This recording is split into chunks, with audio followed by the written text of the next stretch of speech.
जय हिंद साथियों, स्वागत है आप सभी का संपूर्ण जीके चैनल पर। साथियों, जैसा कि आप सभी को पता है कि हमारे इस चैनल पर डेली 4 क्लासेस लिए जाते हैं। हमारे जो संपूर्ण जीके चैनल है इस पर डेली 4 क्लासेस जो लिए जाते हैं, जो कि सुबह में सबसे पहले क्लास लिया जाता है 9 बजे, सुबह के 9 बजे लिया जाता है। एडुटेरिया पब्लिकेशन का जो प्रैक्टिस सेट है वो लिया जाता है बिहार दरोगा के लिए।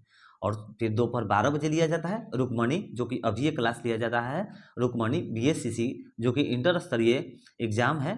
इंटर स्तरीय लेवल का जो एग्जाम होने वाला है अभी, उसके लिए ये क्लास लिया जा रहा है। और जो कि दोपहर 3 बजे फिर से किरण पब्लिकेशन का बीएससीसी के लिए ही क्लास एक और लिया जाता है। और शाम को 6 बजे ज्ञान बिंदु सर जीएस एकेडमी के द्वारा जो टेक्स्ट सीरीज कराया गया था, वो टेक्स्ट सीरीज का अभी वॉल्यूम 1 कराया जा रहा है। तो आप लोग ये जो भी वीडियो आप देखना चाहते हैं, जिसकी तैयारी करना चाहते हैं, आप लोग अच्छे से तैयारी करिए और चैनल को सब्सक्राइब कर लीजिएगा, ताकि आप लोगों के पास नोटिफिकेशन मिलते रहेगा और संपूर्ण बहुत ही अच्छे से आप लोग मजबूत से तैयारी करके इस बार जॉब लेकर ही रहिए।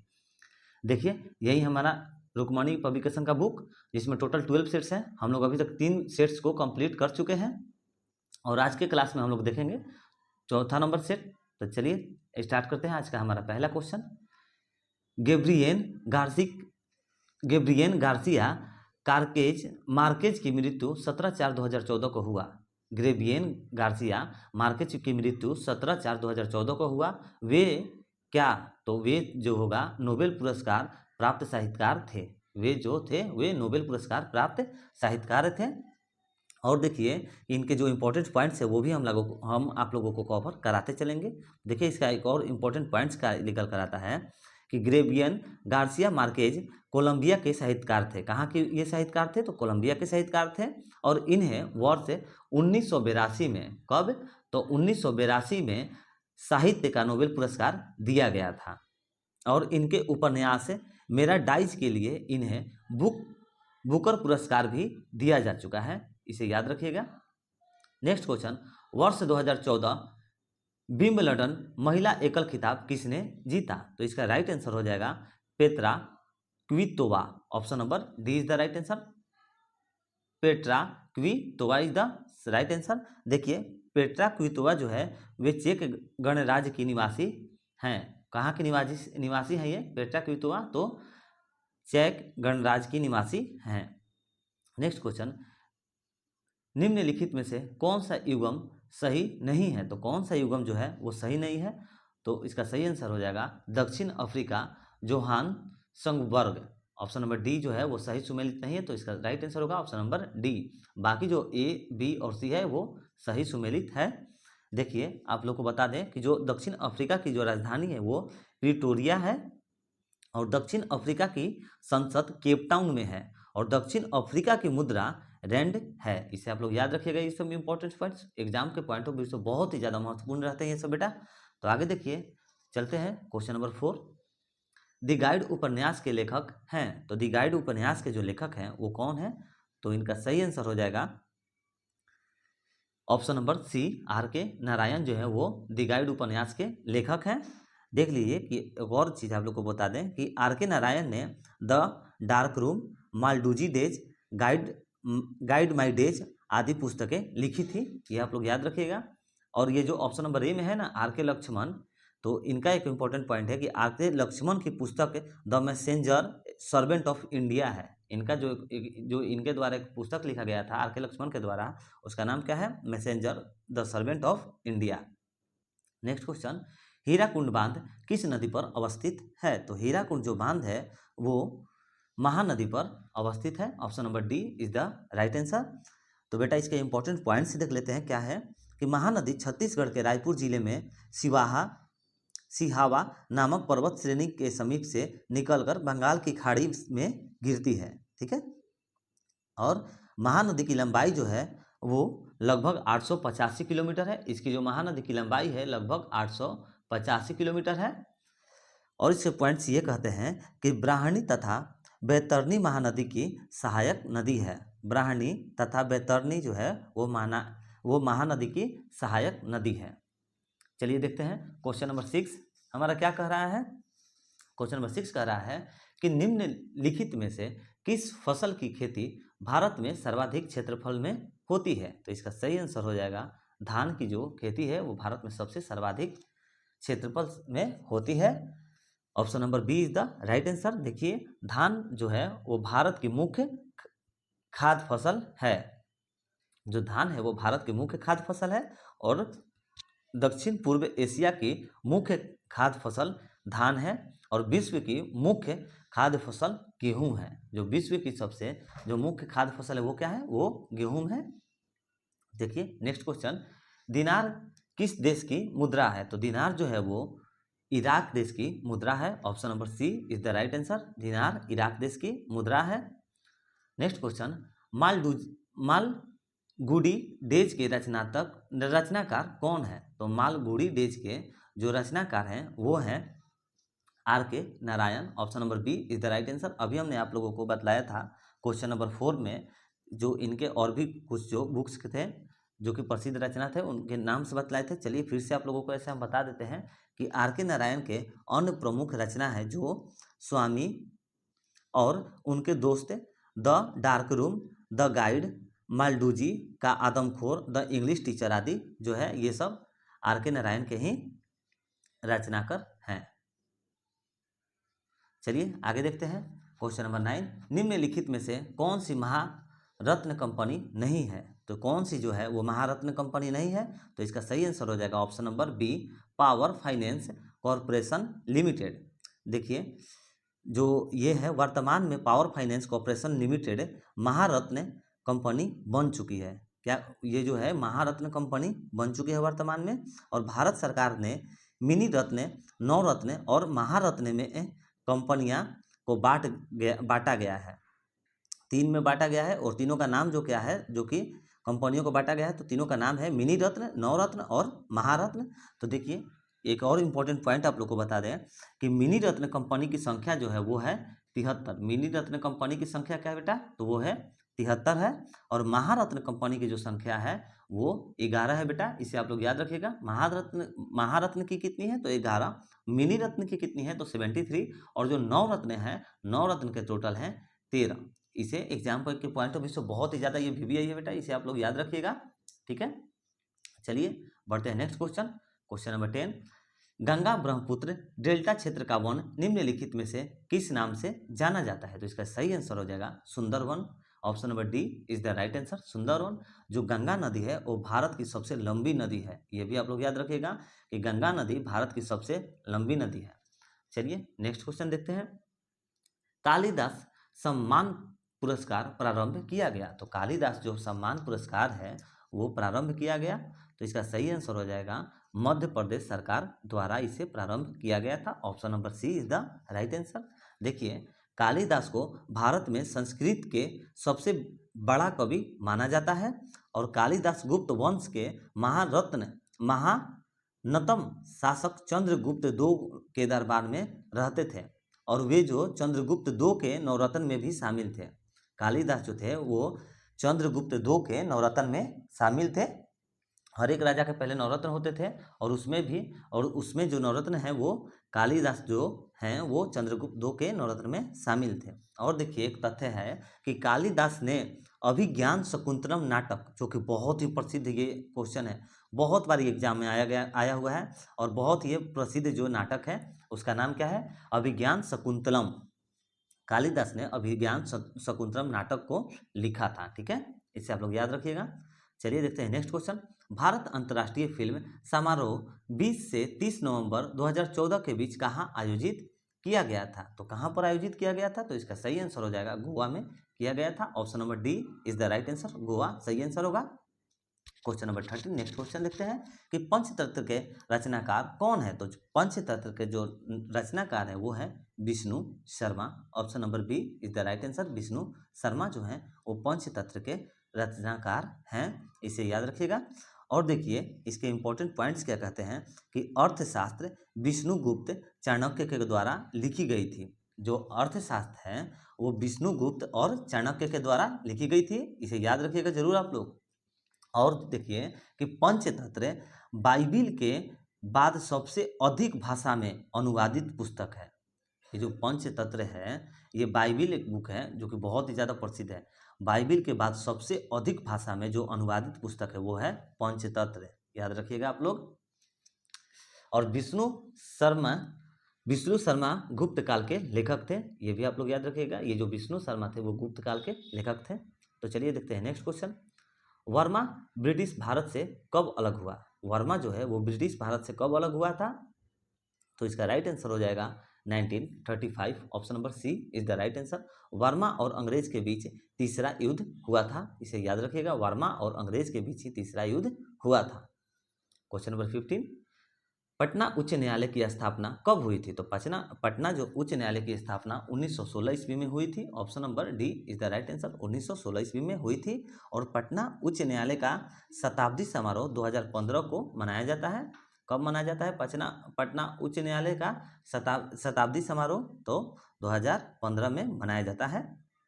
और भारत में 25 उच्च न्यायालय हैं, इसे आप लोग याद रखें। भारत में टोटल कितने उच्च न्यायालय हैं? तो इसका सही आंसर होगा 25 जो है उच्च न्यायालय है। और भारत का सबसे बड़ा उच्च न्यायालय वो है इलाहाबाद उच्च न्यायालय। सबसे बड़ा जो उच्च न्यायालय है वो है इलाहाबाद उच्च न्यायालय।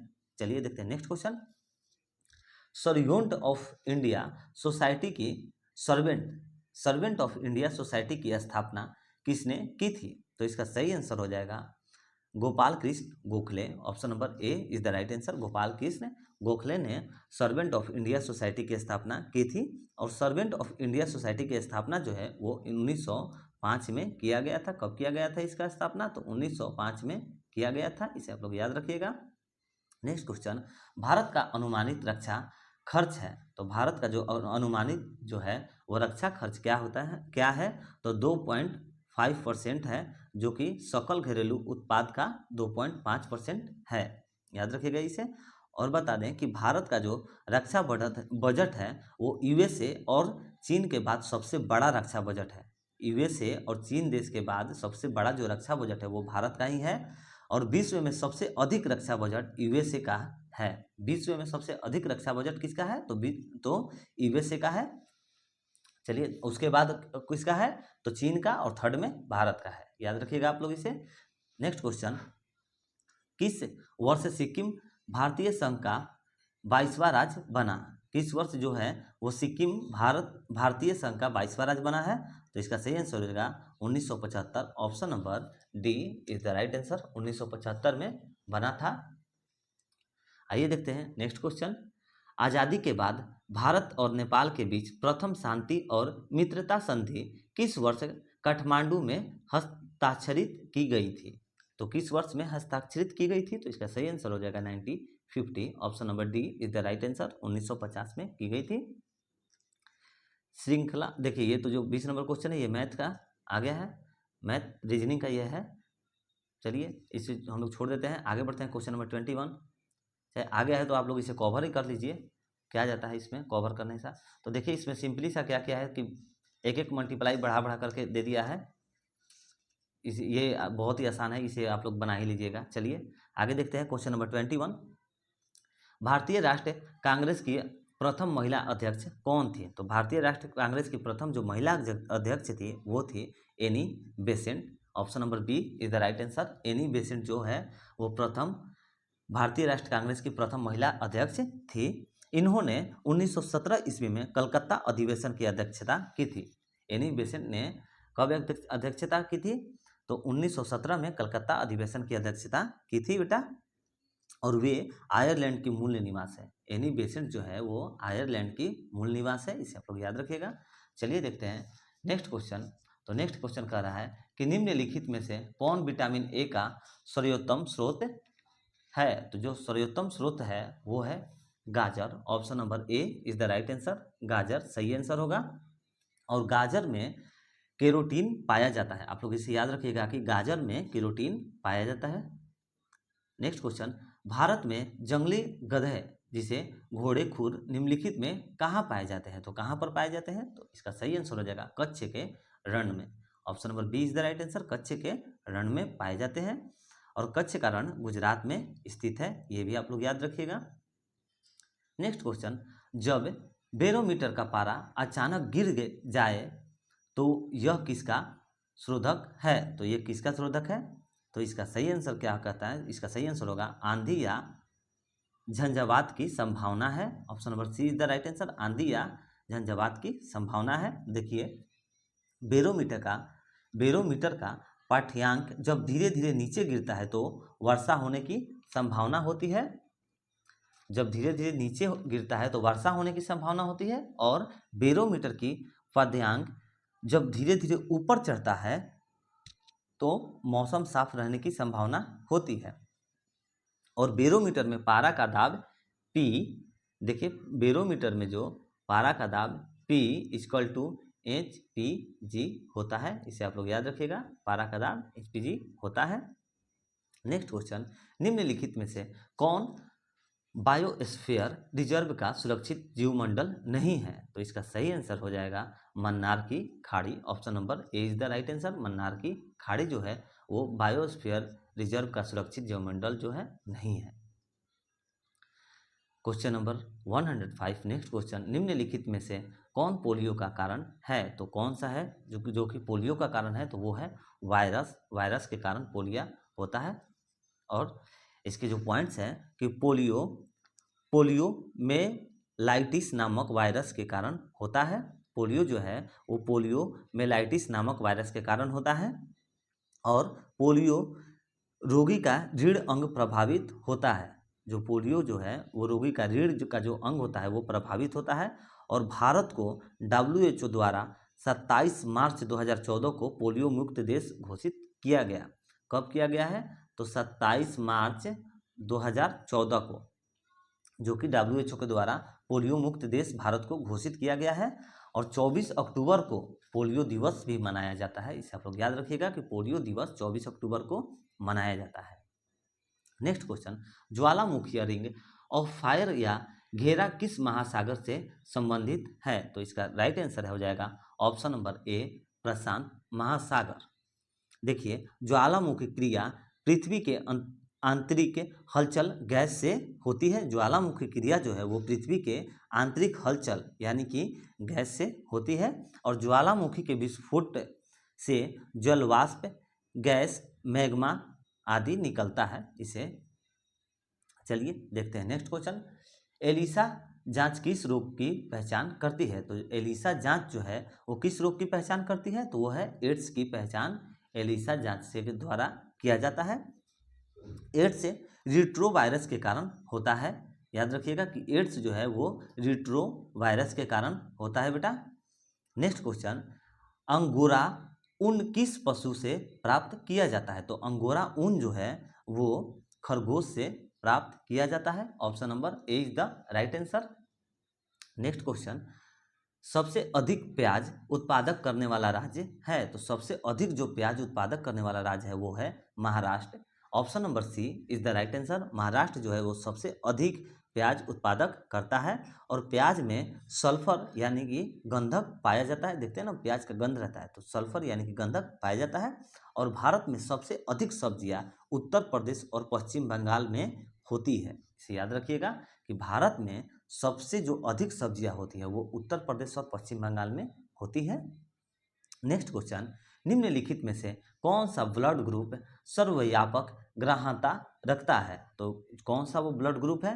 तो ऑप्शन नंबर सी होगा इसका राइट आंसर। ए और बी है, जो कि ए और बी ब्लड ग्रुप सर्वव्यापक ग्राह्यता रखता है। और ए बी रक्त समूह में कोई एंटीबॉडी नहीं पाई जाती है। इसे जरूर याद रखिएगा कि ए बी जो है वो रक्त समूह में कोई भी एंटीबॉडी नहीं पाई जाती है। और रक्त समूह की खोज कार्ल लैंडस्टीनर ने 1900 ईस्वी में किया था, जिन्हें कि 1930 में नोबेल पुरस्कार भी प्राप्त किया गया था। देखते हैं नेक्स्ट क्वेश्चन, निम्नलिखित में से कौन सा खाद्य स्रोत लोहे का सर्वोत्तम स्रोत है? तो जो कि निम्नलिखित में से कौन सा खाद्य स्रोत है जो कि लोहे का सर्वोत्तम स्रोत है? तो इसका सही आंसर हो जाएगा सेब। Option number A is the right answer. सेब जो है वो लोहे का अच्छा स्रोत है। और चावल, गेहूं कार्बोहाइड्रेट का अच्छा स्रोत है। याद रखिएगा कि चावल और गेहूं जो है वो कार्बोहाइड्रेट का अच्छा स्रोत है। और नारंगी जो है वो विटामिन सी का अच्छा स्रोत है। इसे याद रखिएगा। नेक्स्ट क्वेश्चन, एक लोहे की गेंद पारद या मरकरी यानी कि Hg जिससे भरी बाल्टी में गिराई जाती है तो क्या होगा? तो होगा कि यह पारे या पारद की सतह पर तैरेगी। Option number B is the right answer. Next question, 20 hertz से 20,000 हर्ट्ज आवृत्ति की ध्वनि निम्नलिखित में क्या है? तो ये इसका सही आंसर हो जाएगा, निम्नलिखित में श्रव्य या ऑडिबल ध्वनि है। Option number D is the right answer. Next question, तीन तत्व जिनका उपयोग रासायनिक उर्वरकों में सर्वाधिक होता है, तो इसका सही आंसर हो जाएगा तीन तत्व कौन सा है? तो नाइट्रोजन, पोटेशियम और phosphorus. Option number B is the right answer. दही का खट्टापन निम्नलिखित के कारण होता है, तो आप सभी को पता होगा कि जो दही का खट्टापन है वो लैक्टिक एसिड के कारण होता है। Option number B is the right answer.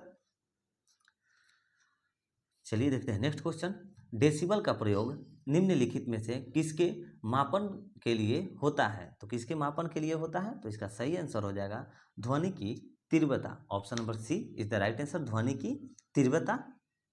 और देखिए कि 85 डेसिबल से अधिक की ध्वनि मानव के लिए हानिकारक भी माना जाता है। नेक्स्ट क्वेश्चन, वायुमंडल में ट्रोपोस्फियर के ऊपर कौन सी परत पाई जाती है? तो वायुमंडल में ट्रोपोस्फियर के ऊपर कौन सी परत पाई जाती है? तो इसका सही आंसर हो जाएगा stratosphere. Option number A is the right answer, stratosphere सही आंसर होगा इसका। नेक्स्ट क्वेश्चन, कैल्शियम की आवश्यकता निम्नलिखित में किस निर्मित है? तो किसमें निर्मित है? तो इसका सही आंसर हो जाएगा हड्डियों के विकास के लिए निर्मित है। Option number C is the right answer. और हड्डियों में कैल्शियम के अतिरिक्त फास्फोरस अधिक मात्रा में पाया जाता है। देखते हैं ना, कोई भी कभी भी हड्डी में कमजोरी होता है तो डॉक्टर सबसे पहले आपको कैल्शियम का दवा जरूर लिखता है। चलिए देखते हैं नेक्स्ट क्वेश्चन, निम्नलिखित में कौन सा विटामिन जल में घुलनशील है? तो इसका सही आंसर हो जाएगा, जो कि निम्न में से कौन सा विटामिन जल में घुलनशील है? तो वो है vitamin C. Option number D is the right answer. Vitamin C के अतिरिक्त विटामिन बी भी जल में घुलनशील है, विटामिन बी भी जल में घुलनशील होता है, इसे याद रखिएगा। और विटामिन सी को एस्कॉर्बिक अम्ल कहा जाता है, जो ये विटामिन सी है इसे एस्कॉर्बिक अम्ल भी कहा जाता है। और इसकी कमी से स्कर्वी रोग होता है, विटामिन सी के कमी से स्कर्वी रोग होता है।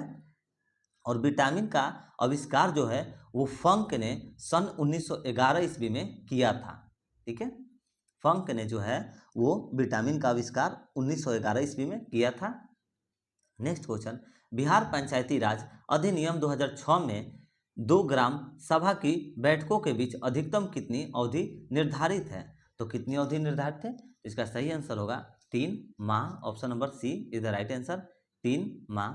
नेक्स्ट क्वेश्चन, कॉलम एक्स और वाई का मिलान करें। तो कॉलम एक्स और वाई का मिलान करें तो देखिए कृष्णा जो है वो हो जाएगा महाबलेश्वर, कृष्णा हो जाएगा महाबलेश्वर। और गोदावरी हो जाएगा नासिक, देखिए गोदावरी हो जाएगा नासिक। और ब्रह्मपुत्र जो है वो हो जाएगा सांगपो। और जो लास्ट बच रहा है नर्मदा, इसका हो जाएगा अमरकंटक। तो क्या हो जाएगा 1 3 2 4, यही होगा ना।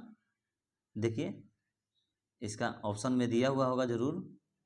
हाँ देखिए सॉरी हम गलत बता दिए हैं, यहाँ पर क्या हो जाएगा 4 3 और ब्रह्मपुत्र का संगम 4 3 2 1, ये सही आंसर हो जाएगा। तो देखिए किस ऑप्शन में दिया गया है 4 3 2 1, तो ऑप्शन नंबर ए में ही दिया गया है 4 3 2 1। Option number A is the right answer.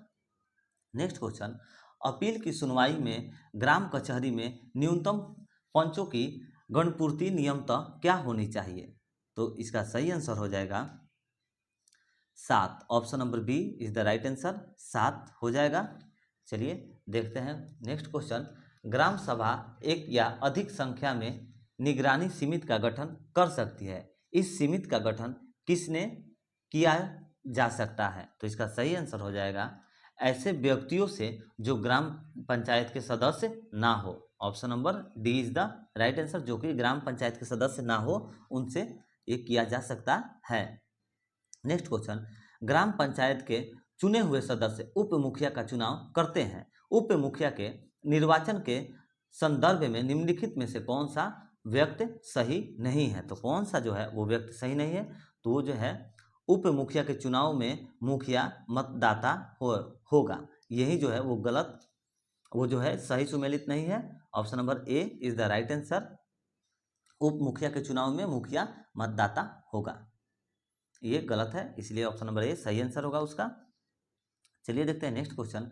मुखिया स्व हस्ताक्षरित आवेदन देकर अपने पद का परित्याग कर सकता है। बिहार पंचायती राज अधिनियम 2006 के अंतर्गत उसे अपना आवेदन किसे प्रेषित करना होगा, तो उसे अपना आवेदन जो है वो किसे प्रेषित करना होगा, तो इसका सही आंसर होगा जिला पंचायती राज पदाधिकारी। Option number D is the right answer. और देखिए इसके इंपॉर्टेंट एक पॉइंट है कि कोई भी व्यक्ति जो 21 वर्ष का है वो पंचायती राज के पद पर उम्मीदवार हो सकता है। चलिए देखते हैं नेक्स्ट क्वेश्चन। भारतीय संविधान का कौन सा प्रावधान दल बदल निरोध से संबंध रखता है, तो इसका सही आंसर हो जाएगा 10वीं अनुसूची में, ये जो संविधान है भारतीय संविधान में है। तो देखिए 1985 ईस्वी में श्री राजीव सरकार ने संविधान के 52वां संशोधन द्वारा दल बदल कानून जोड़ा था। आगे देखते हैं नेक्स्ट क्वेश्चन। भारतीय संविधान की धारा 198 में धन विधेयक पारित करने की विधि प्रावधानित है। यदि विधान परिषद धन विधेयक को रोक लेता है तथा उसे वापस करने से मना कर देता है तो कितने दिनों बाद इस विधेयक को दोनों सदनों से पारित माना जाएगा, तो इसका सही आंसर हो जाएगा 14 दिन। 14 दिन के बाद माना जाएगा।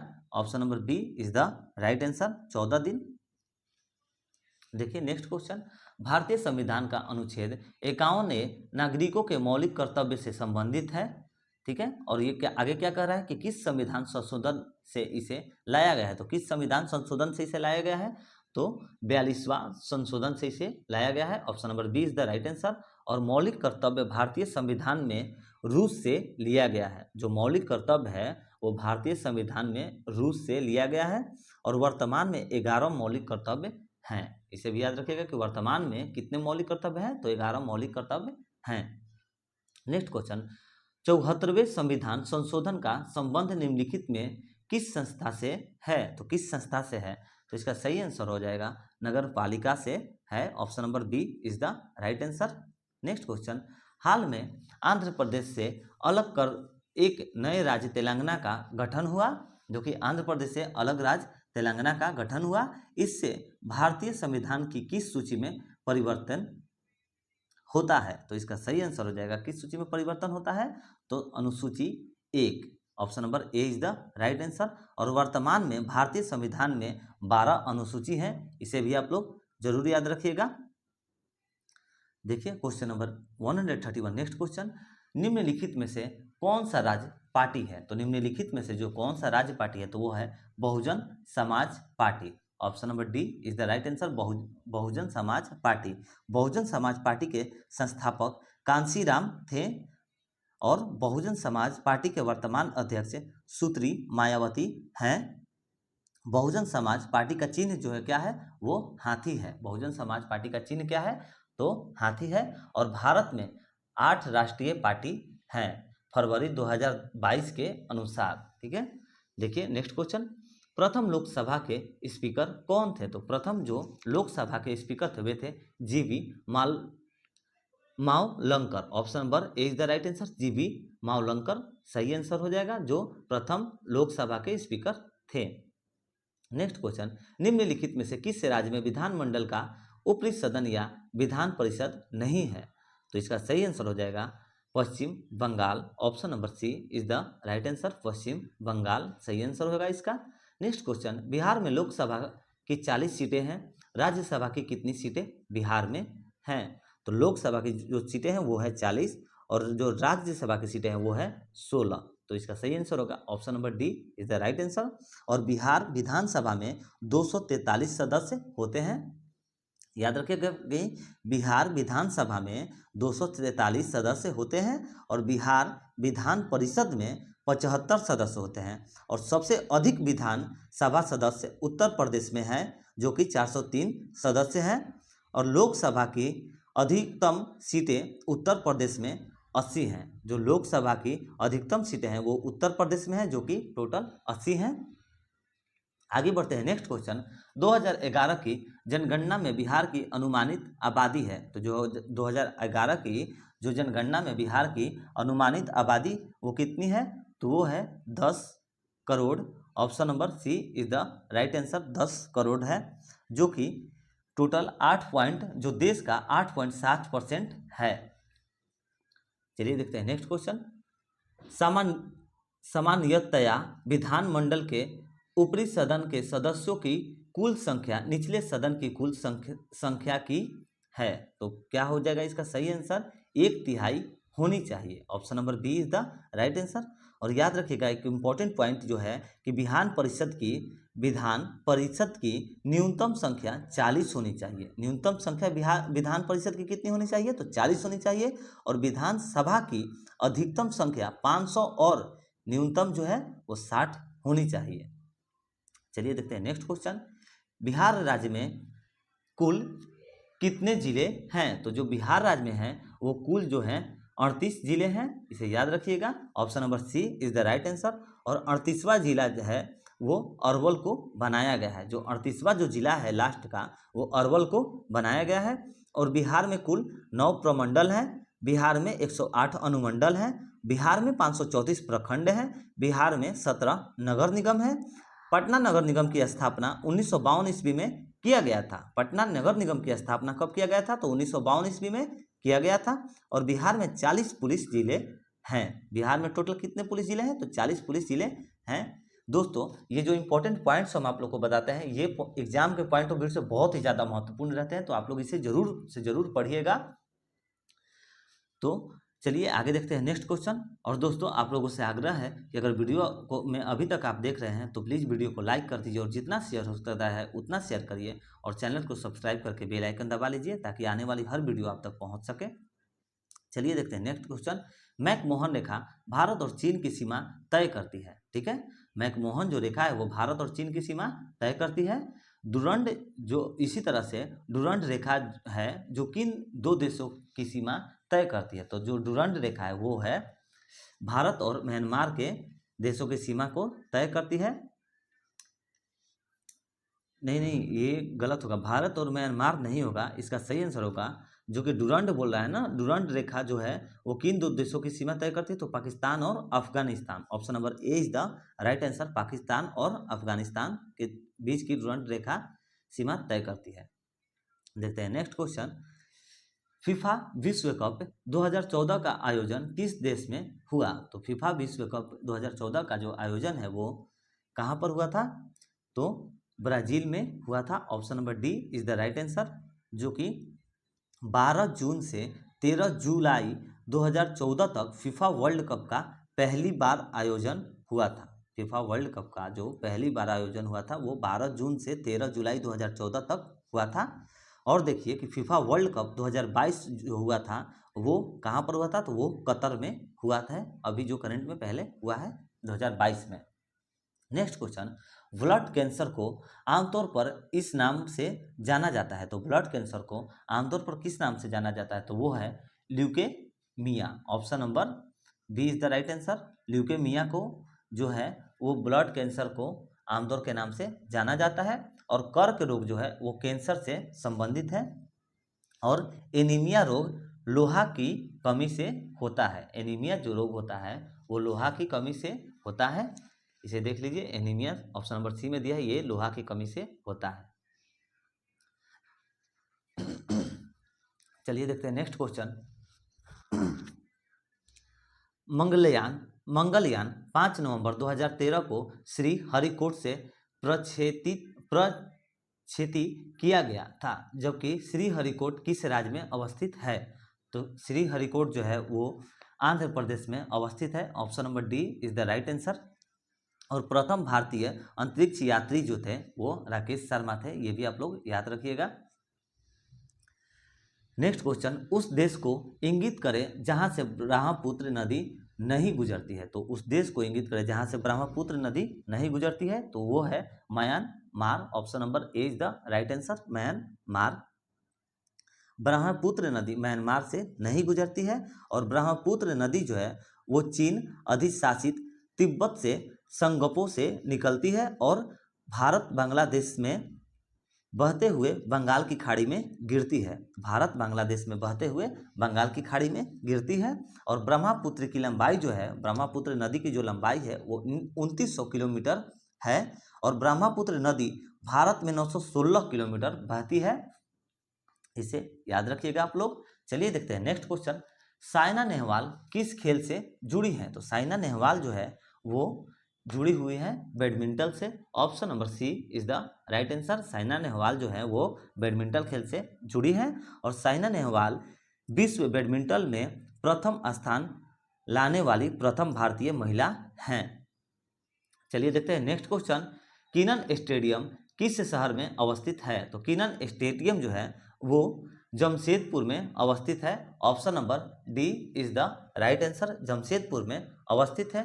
देखिए इसके जो इंपॉर्टेंट पॉइंट्स हैं वो हम आप लोगों को बता देते हैं कि ईडन गार्डन कोलकाता में अवस्थित है। ईडन गार्डन जो है वो कलकत्ता में अवस्थित है और एम चेन्ना स्वामी स्टेडियम बेंगलुरु में अवस्थित है और ग्रीन पार्क स्टेडियम कानपुर में अवस्थित है और बारामती स्टेडियम कटक में स्थित है और ब्रोबेन स्टेडियम मुंबई में स्थित है और वानखेड़े स्टेडियम मुंबई में ही स्थित है।